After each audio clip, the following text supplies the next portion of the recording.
Hi guys, sorry for the delay. I was working with reasons.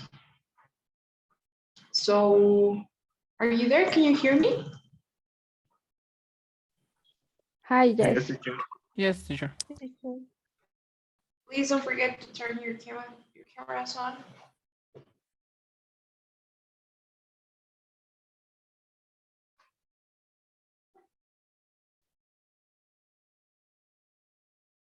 Okay, well, anyway, today we'll be starting a new section. We're done with the speaking and now we'll be taking a look at the writing section. The writing section is over 30 as all of the other sections, just like all of them. And this section lasts 15 minutes with 2 tasks. Okay, so you get an integrated task that lasts 20 minutes and then an independent task, 30 minutes. So that makes a total of 50 minutes and 2 tasks. Okay, so that okay so far? Now the good thing is, good news, we're gonna have 3 classes to work on the writing section, which means we're gonna be taking up 1.5 class for each task. All right, so today and half of next class will be about the integrated part, and then we'll move on to the independent writing. Right? All right then, so the integrated writing. Now, as you may notice from the integrated part, you will be required to work with some material. So you will have to read something, listen to something, and finally you're gonna end up writing your essay. It's an essay that you're supposed to write here, by the way. So how this works is you'll read a passage, an article for 3 minutes. It's obviously a bit longer than the ones we had in the speaking, but it's still quite understandable. So you'll read the article, you'll get 3 minutes to do so, and then you'll get the lecture, which lasts like 3 minutes too. And after you're done with that, you will get the question, which is basically going to ask you to write an essay summarizing both the article and the lecture, and you will be given 20 minutes to write the essay. Okay, so you read the article 3 minutes, you listen to the lecture, and you write your essay in 20 minutes. Now, is this okay so far? Okay. Now let's talk about the content of both the article and lecture, what you'll be reading and listening to. So here's how the structure of the reading is always going to be like. Unfortunately, I can't tell you which topics you'll have the way I did in the speaking, like biology, psychology. Cannot do that. But we do know how the structure is. And to be honest, there are some common topics or maybe common structures too. So what you have to know is that the reading and lecture are going to be opposing each other. So whatever the reading says, whatever the author of the reading says, the professor is going to try to object and refute. So the reading is black, the lecture is white. So opposite sides. And that means that you will always have a debatable topic. So it's something that you can debate on, something that you can have more than just one perspective about. It's probably not going to be hard sciences, as usually those are things that you can prove. But it could also be, like maybe a theory. It's usually about technology, and sometimes the lecture is in favor of this technology, the reading is against, or vice versa, the other way around. For example, maybe you have solar energy. So maybe the reading, the article is in favor of this technology and gives you some reasons, and the lecture is against it. So the lecture is like, I don't think it's a good idea to implement this kind of technology. Sometimes you also have speculations about the past, usually. So maybe the reading is trying to prove something. Maybe the reading is trying to tell you that, some speculation. Maybe Cleopatra had 2 kids before getting married. Okay, so maybe that's what the reading is trying to prove. And the lecture is going to tell you the opposite. So I don't think Cleopatra had 2 kids because of this and that reason. Or sometimes you also have like speculations about what will happen in the past, maybe predictions. So maybe 20 years from now, the Earth is going to explode. So that's what the reading says. And the lecture is going to say the opposite. I don't think that this is going to happen for these reasons. So no matter what it is, it's always going to be something that you can debate on. Right? And to be more specific, this is what you will have in the reading part. It's always going to be like this. You get 4 paragraphs, as you can see here, separated by colors. In the first paragraph, you'll have an introduction to the topic, and then you'll have 3 body paragraphs. So the last 3 are all of them body paragraphs. You don't have any conclusions. All right, so the introduction and 3 body paragraphs. Now, what you need to do and what you need to find when you're reading is in the intro, the main claim is going to be presented to you. The main claim of this article. As you may have realized from what I was saying earlier, this is going to be our argumentative text. Which means that the author of this text is trying to convince you of something, trying to persuade the reader. Know what I mean? So in the introduction, you will have the main claim. So does anyone know what a claim is? Can anyone explain?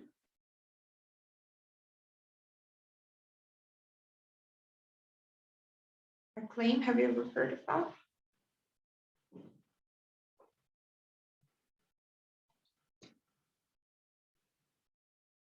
So basically, a claim is like a statement. It's like an opinion, all right? So the claim is going to be the author's opinion. I don't know if you guys remember, but you know how in the speaking section, in the first speaking task, you usually need to say whether you agree or disagree with a statement, with a claim. So that's a claim. So for example, if you have this, sometimes it's better to be dishonest than to always tell the truth. So that is a claim, for example. It's an opinion, it's something that you cannot really prove, with evidence, but you can try to persuade somebody about that. You can maybe give some reasons about why that's better, why that is that way. So that's a claim, okay? It's the author's opinion on the topic.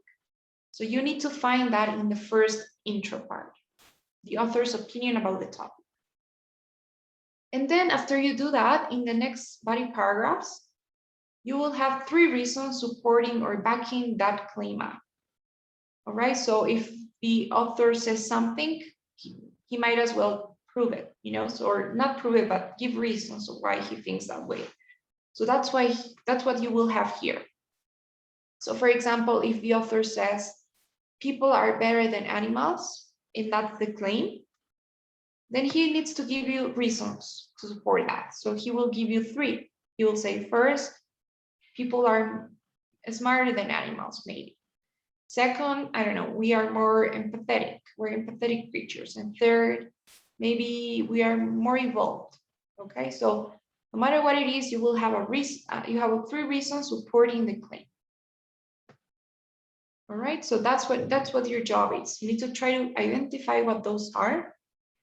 You don't necessarily have to take notes. You are allowed to, but you don't have to. And you don't need to memorize it either. Because good news is you will have access to the reading part all along your response. Even when you're writing, it's gonna be there. It's not gonna go anywhere. So this is, by the way, how your screen is gonna look. So you got the question on the top. On the left part, you have the reading, so the article. And on the right, you will be asked to write your essay. So you're gonna be writing here. All right, so that means that you don't have to take notes, you don't have to memorize it. I would be just worried about getting the idea, understanding what the author's opinion is and what he thinks or what reasons he gives. But that's it, you don't have to memorize. So any questions so far about the reading part?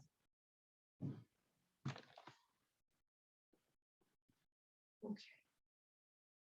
Now, as I was saying, like I said, the lecture is going to be the exact opposite of the reading. So whatever the author of the reading says, the lecture is going to object. So you will have the same structure in the lecture. Of course, it's not going to be written, but you're going to listen to it and you'll realize, each element of the lecture. At the beginning, the professor will tell you his opinion, which is going to be the exact opposite of the author's. So if the author says people are better than animals, the professors will say, no, we're not. Animals are, or we're equal, maybe. And the same goes for all of the arguments or the reasons. So if the author said, we are more empathetic, then the lecturer is going to object that, say you're wrong, we're not. Okay, so whatever you have in the lecture, it'll be the exact opposite of what you guys had in the reading. Now, here's a transcript of a lecture, and even though you guys won't be able to read it, you just need to listen to it once and take notes. You will usually have these like transitions, like first off, second point, and third, and that'll give you a hint about, on where to find each element. So you'll know that the first one is probably at the beginning, right after the intro. You know that when they say something like furthermore, second point, or in addition, then it's probably the second one. If you have like finally, last but not least, something like that, then it's probably going to be the last one. So pay attention to those. And another thing, I would say that once you get the reading, if you are really paying attention and you understand the reading, you know what it's about, what those 4 elements are, it gets way easier for you to understand the lecture. So to catch that specific information that you're looking for. So yes, that's what I could say. What do you think? Any questions?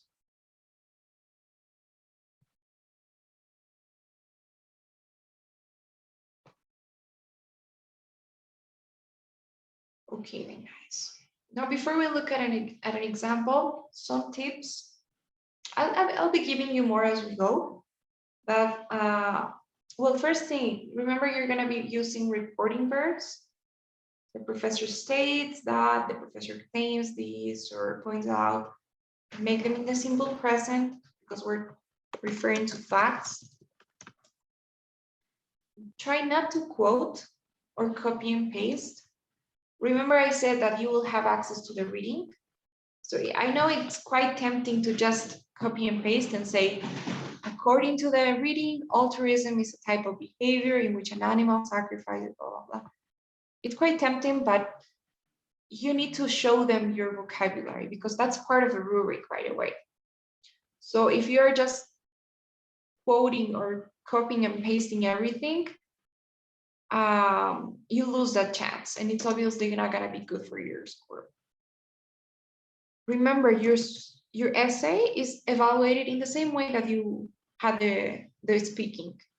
So they look at content, so how much information you cover, how relevant everything that you're saying is, whether it makes sense, whether you're not repeating too much. They look at organization, which is how organized it is, format, whether you're separating the information in paragraphs, transitions, and they look at language, which includes vocabulary, grammar, register, what else? I don't know. Mostly grammar and vocabulary, I'd say. So it is important that you guys use your own original language. Now, many people have said something like, well, I didn't get the lecture, or I wasn't listening, I was distracted, or I got distracted by something. Since you only get to listen to it once, it could happen that, something happens and you don't understand it, or you just, you couldn't listen to it, you don't get it, or you forgot some parts, you didn't quite catch everything. In those cases, you just need to think of the opposite of the reading and give you, a way out. You're obviously going to be missing some information, important information, but you still can do it. You need to try to hide it, So think of the opposite of the reading and try to write what you think the professor would say based on what you have from the reading. Try to paraphrase as you read so that you can start thinking while you're reading about some synonyms to use. Please don't count the words. You don't have like the option to count the words. So if you want to count them, you would have to do it yourself. But try not to do that. It's just a waste of time. According to the ETS, an ideal number of words will be from 200 to 250. That's the ideal number. But of course, you can write more than that. You can write less. I wouldn't say it's about the number of words you have. You can have an 800-word essay and not say a thing. Or you could have a 170-word essay and maybe have a good one or something enough. So it's not about the number of words. Maybe what you could do instead of counting the words would be counting, first thing, making sure that you have everything so that you're mentioning both claims, the 3 reasons, 3 body paragraphs. And if you really want to quantify it, maybe you can make sure that you have 4 paragraphs at least, and that each paragraph is at least 4 to 5 lines each. Okay, so maybe, but anyhow, it's not about the quantity. Of course, you need to have an essay, right? It cannot just be an intro or 1 paragraph. It needs to be an essay.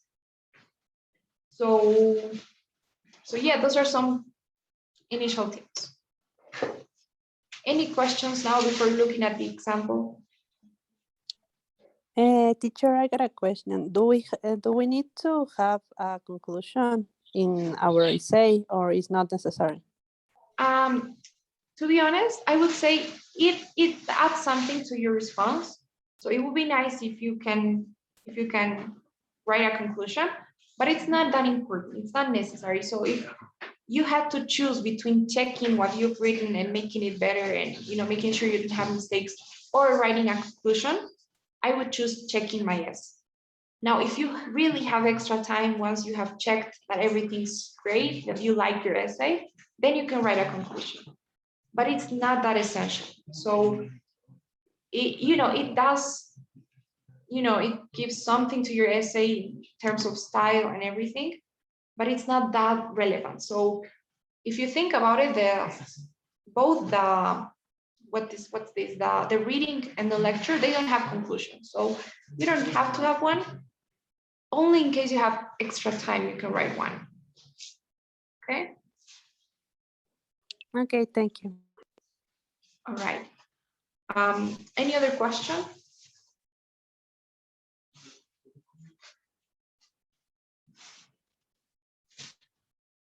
If you have questions as we go, don't hesitate to ask. So now let's work on this example. Here's the reading part. I'll give you guys 3 minutes to read this. Remember what you're looking for in the intro, the main claim, and the 3 reasons supporting it. So please begin reading now.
Okay, guys.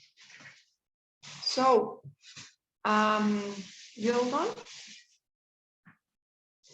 Now, okay, so for starters, can anyone tell me what the main claim is here?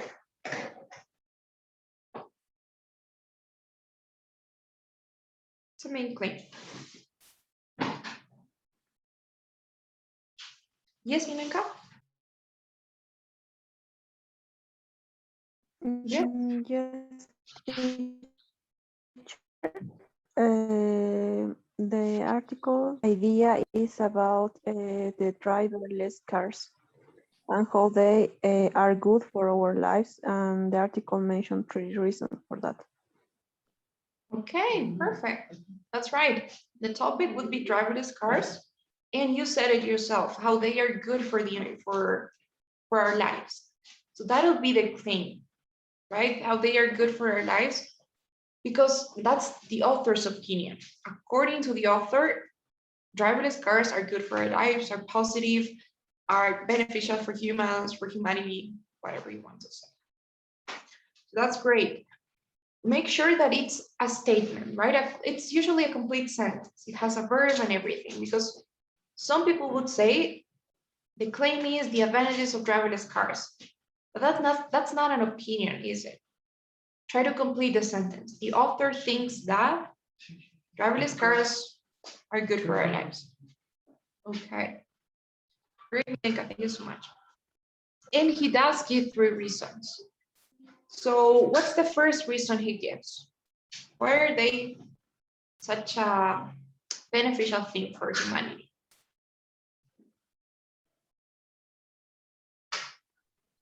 Yes, Sarah?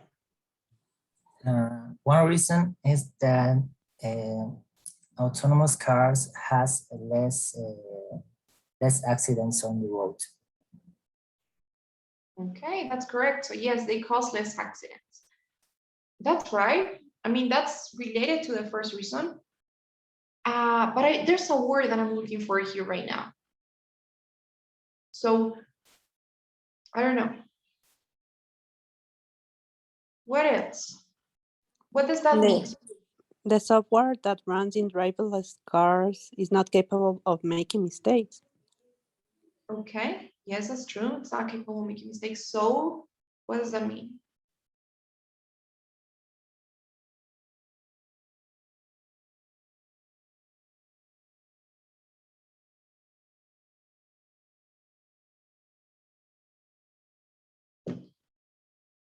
So you both are right.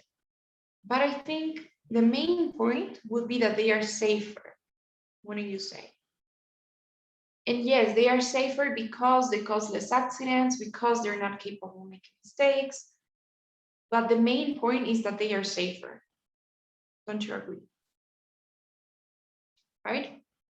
Try to always get to the bottom of the reason. So they are safer, and that would be mainly, that's like the main thing of this paragraph too. It's about safety. So they are safe. Okay. Now, what about the second one though? What does the author say here? Those are better for the environment. Exactly, they're good for the environment. That's right.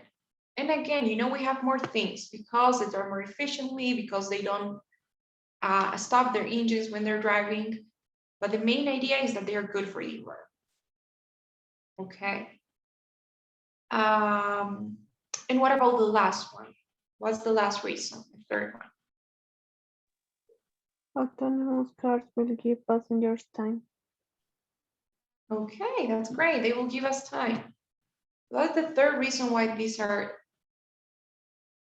will have a positive impact, according to the author of this. Pretty cool. Okay, that's perfect.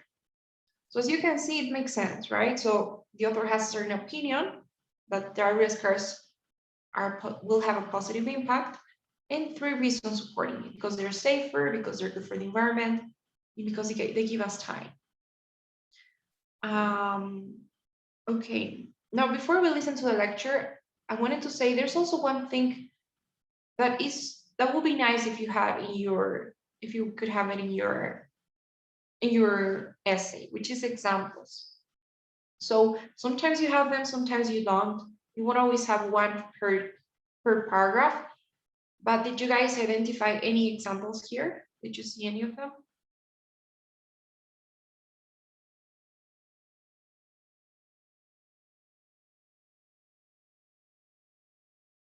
Maybe in the last paragraph, teacher, where say that the average time for commuting to and from work in the United States is about 30 minutes each way.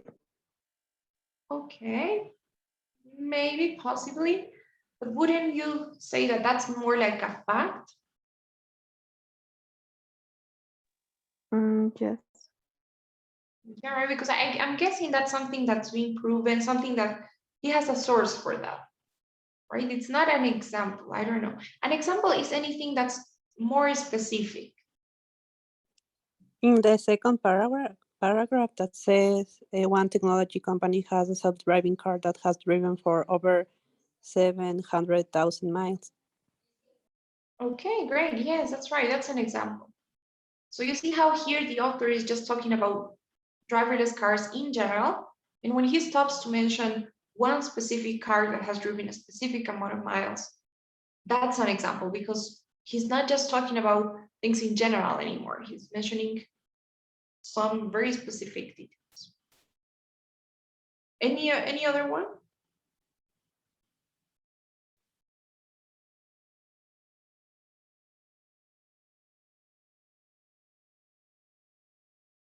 Maybe in the last one, I would say this about reading, watching videos, catching up on work.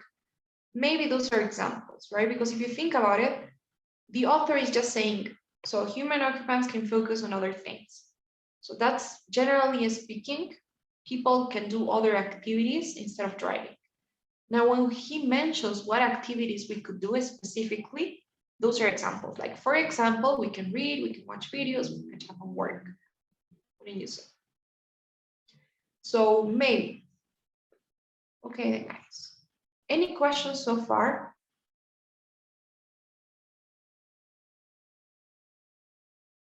In that case, let's listen now to the lecture, and you'll see how the professor is going to respond to every single point that the author has made here.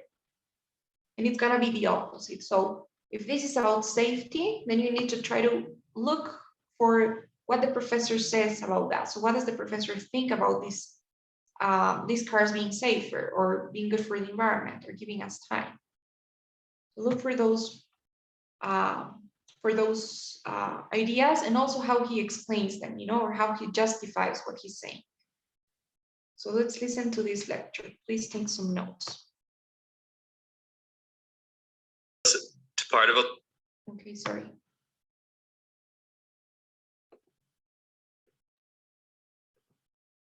Now listen to part of a lecture on the same topic you just read about.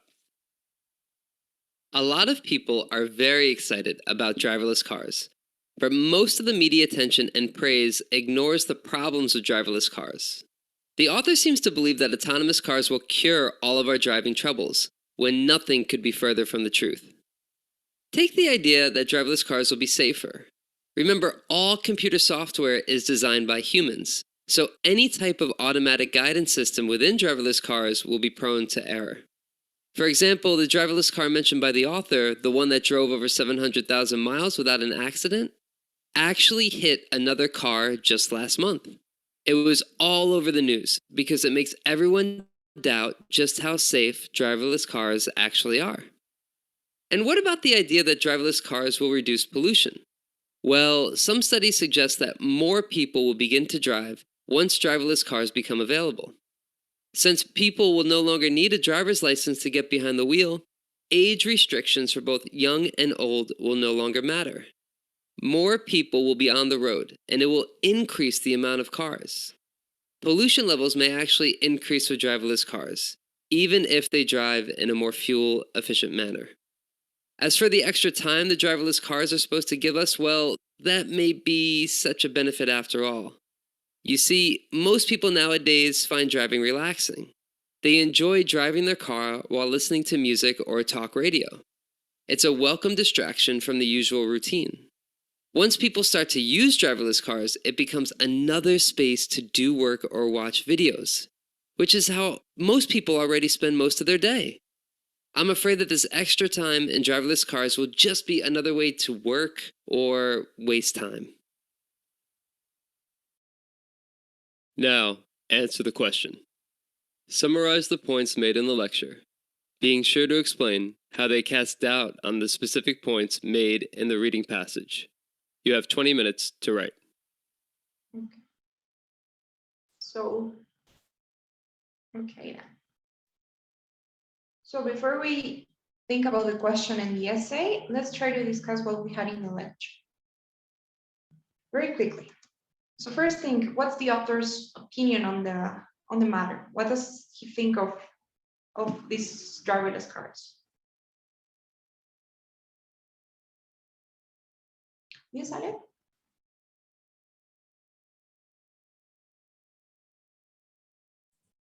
Opinion on the article, on the lecture, teacher?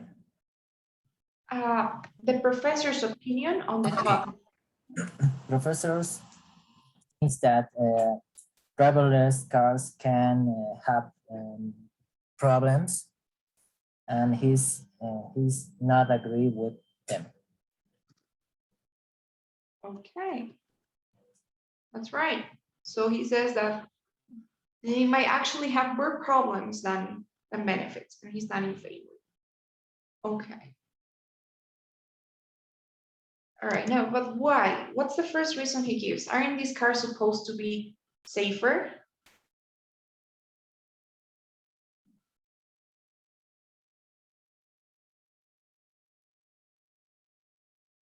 What does he say about that?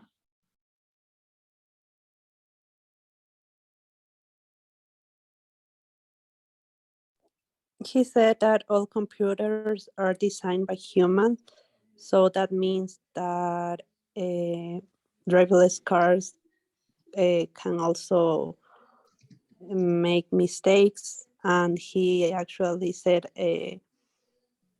talk about the example that that driverless car hit another car. Okay, that's perfect. So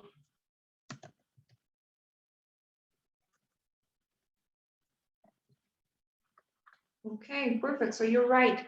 So the professor says that, well, the software computers are designed by humans, and if humans can make mistakes, then that means that driverless cars are also prone to error.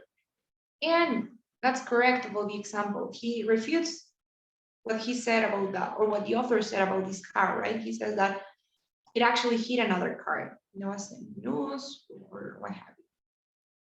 It's great, perfect. Now, what about the second idea? Aren't they good for the environment? Isn't that a good thing? Yes, Are? Professor thinks that driverless cars can increase the pollution because people would like to or may increase time on cars and have more time distracted on cars. Okay. Time though? Is it about time? Mm, Okay. So you're right about the fact that it will increase pollution. And because the number of cars will increase, right? So I think the professor says that since you won't need, these cars don't need a driver, right? So you don't have to have like a driver's license or anything, and there are not gonna be any restrictions. So that means that maybe kids are gonna be driving or elderly people will be driving. So more cars means more pollution. So they're actually not that good for the environment after all. And anything else you guys would like to add maybe to that point?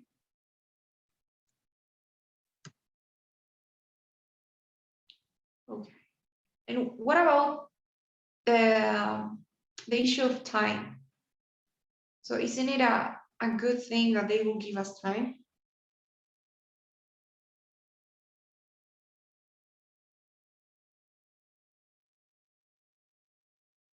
What does the professor say about that? Yes, Eloy? Yes, the professor claims that uh, drive is actually a relaxing activity. So this is not a waste of time, because this distracts us about our activities.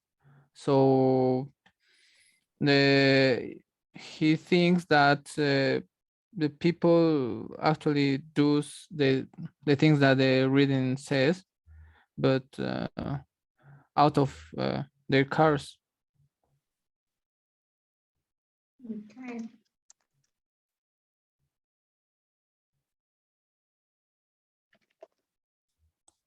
Okay, that's right. So yes, as you say, the professor says that some people actually enjoy driving. It's a relaxing activity, not always of time, it's a distraction. And I mean, if we had this extra time, the only thing we're gonna do with it is just waste it or end up doing things that we already do, as you say, outside of the car. We're not driving. Okay. So it's not gonna be such a useful time after all. Okay, then guys. So any questions so far? All right. Now, I don't know if you guys noticed, but the question is this. It's always going to be this. Summarize the points made in the lecture, being sure to explain how they cast out on the specific points provided in the reading. So basically what this means is that you need to summarize both the passage and the lecture, and you need to make sure that you're showing how they contrast with each other. So you need to summarize all the ideas, all the info that you have, and show the contrast between them. Okay, so contrast everything. Now, what you're gonna do may sound a bit, okay, so here's the template, but before we're looking at that, basically what you're gonna do in your essay is this. You're gonna say something like, the reading says that driverless cars will have a positive impact, but the lecture says they won't, they will have more problems. Now, first, the reading says that they are good or they are safer because they drive more, I don't know, because they reduce accidents, blah, blah, blah. But the lecture says, and yeah. So you're just gonna do the same thing for all of the paragraphs. But of course, you're gonna use fancier words. You're not gonna repeat the words you're using. And there are some things we can do to make it a bit different in some parts of the response. But in general, don't worry too much. I think one of the mistakes that people tend to do here is they think that this is somehow a creative essay, and they worry too much about making it interesting, making it fun or exciting, or trying to catch the reader's attention and everything. But remember that that's not the goal here, right? The goal here is to show that you can communicate effectively in English, that you can write an essay and communicate a message. So, or well, in this case, summarize something. So don't worry if it's a bit boring, a bit repetitive in terms of the structure, of course, not in terms of content. Because I guarantee, guys, that if you use this basic template of a summary, then you can perfectly fine get a perfect score with this. It's not about that so much. It's more about showing that you have achieved a certain level, so you need to, it is about variety, I'm not gonna lie, but variety of, showing advanced grammar, showing advanced vocabulary, extensive vocabulary, showing that you know how to summarize the content, how to include only relevant information, differentiate what's important from what's not. So it's mostly about those aspects than the template that you're using. So Of course, you're welcome to change it. I will actually give you myself some more words, more reporting verbs, more transitions that you can use, words to refer to reading, to the lecture, some ideas so that you can create your own one. But in general, I would say that if you keep this structure, that's more than enough. You know, it's perfectly okay. Now, of course, I'll also give you some tips on how to show that, you know, how to maybe memorize some expressions, some words, some grammar structures. There are some things that we can do. I would actually say that the writing is one of the sections in which you can get a good score, even if you don't have a perfect English, you know. It's just about checking some grammar rules, being careful with punctuation, and memorizing some expressions and maybe some words, and obviously practice, you know, and master this process of identifying claims and all that stuff. So, all right, any questions before we start with this, with the introduction, which we'll do first? Okay, next. So in the introduction, the two basic things that you need to have for the intro is contrast the claims. So contrast the professor's and the author's opinion. But of course, you can do more than this. Now, from now on, I'm going to be telling you this. And actually, I didn't mention this. So the best time advice I could give you is just make sure that you get it done. Okay, so you just need to have your essay. A lot of people are going to be too worried about having the perfect introduction, making no grammar mistakes, including every single detail, having something really complete, maybe in the intro and in the first body paragraph. But that's not enough, right? Because then you're going to end up running out of time and you won't have time to write what you need to write your complete essay. So my advice at the beginning, just write and write and write from what you have from your notes, from the reading. And once you're done with your essay, once you have what you know, the basic elements that you need, then if you have time, you can go back and you can make it better. So you can add more things, you can edit something if you don't like it, spell check, because that's not something that you have automatically, and look at format and add more things, but only when you're done. Okay, at the beginning, it's better that you have an essay that rather than just the intro, a perfect introduction. All right. So back to this, what I was saying. Where is it?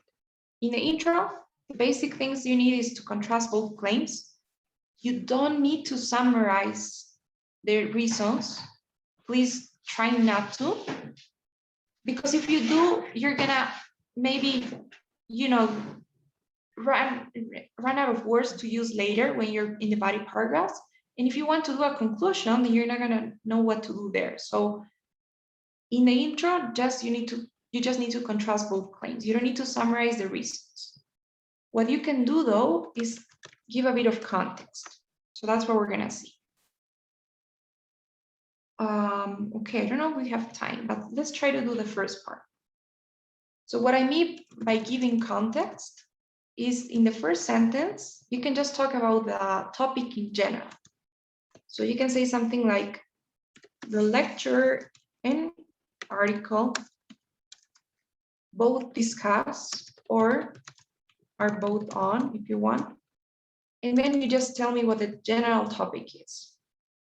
So you guys were telling me this. So what's the topic here of both the reading and the article? I'm sorry, the reading and the lecture. Autonomous vehicles. Great, autonomous vehicles. Or cars. Drivers. Perfect.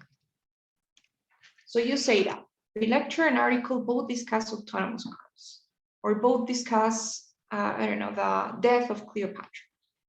And then you can explain a bit more. If you have like, usually in the intro, you have like a definition, a short explanation, maybe an example. You can use that. Of course, you need to paraphrase. So for example, here we have cars that can drive without input from a human. That's its definition. You just need to paraphrase it and say it in your own words. So what would you guys say? How would you define autonomous cars?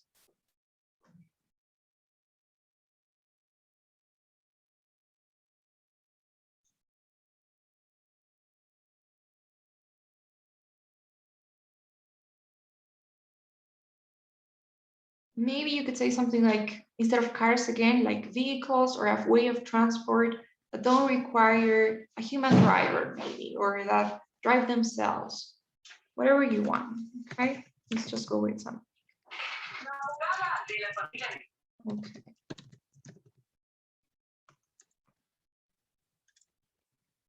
Or that don't require for a human to drive it, maybe, or for a human. Okay, whatever. And then we're gonna contrast both claims, but I think we're gonna have to leave that for next class. So next class we'll be continuing with the intro. I'll give you one more idea of how to do it if you don't really like this option. And we'll continue with the body paragraphs too. And then I'll give you some tips on how to make your essay better. Some things to add maybe. Okay. But for now, any questions about what we've done today?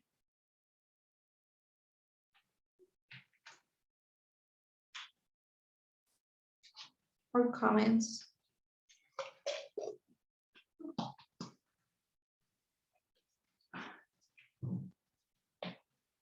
Okay then, guys.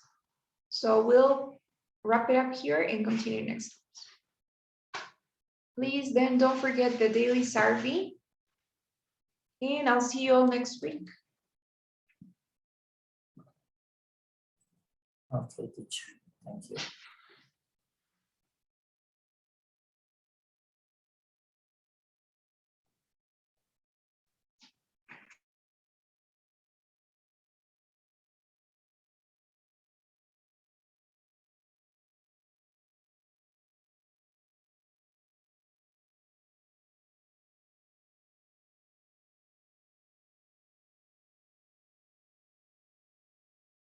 Okay, that's weird. I don't know why I can't.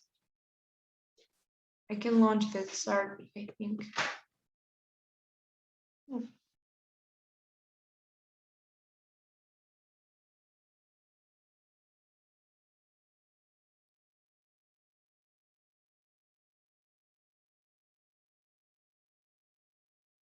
Okay, so I think I got it.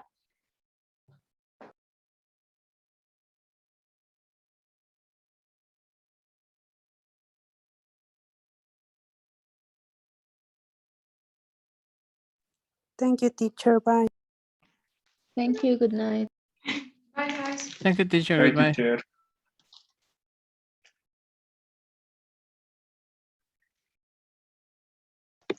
Thank you, teacher. Bye. Teacher. Bye, guys. Have a nice night.